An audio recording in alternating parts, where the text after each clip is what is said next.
Okay, so we're going to cover keyword research, how you guys get keywords, and then we're going to cover kind of like how they differ for AMS versus for PPC. So like, let's just get a high level. Where do you guys go to get keywords? Is it software, PPC data, combination?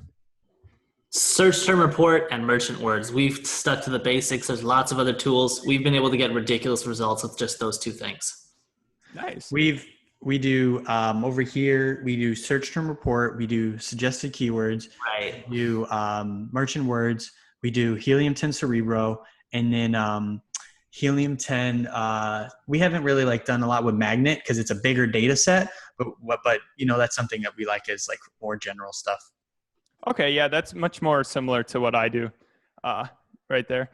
With I don't use merchant words, but just because I didn't like their volume. I know. It wasn't very relevant to Amazon. So I'm like trying to bid on stuff like kids hippie pants, which has like no search volume, but it tells me it's 30,000. Anyways, yeah. Okay, cool. So then those are the techniques that they use. So so once you have your keywords, how does that like what you're targeting, how does it differ between AMS and PPC?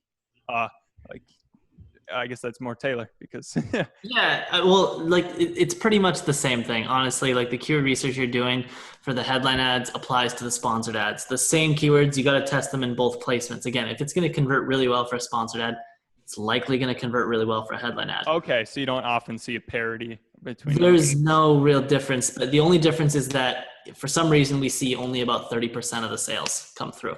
So if you saw like a keyword had 10,000 in sales from a sponsored ad, for some reason we only see about 3,000 come through on the headline ad for whatever reason. Oh, okay, good. Well, that's good to know. And then Sean, do you have any opinions on that, or Taylor kind of hit that? Yeah, Taylor hit that one pretty good. Okay, cool. All right. Well, now you guys know.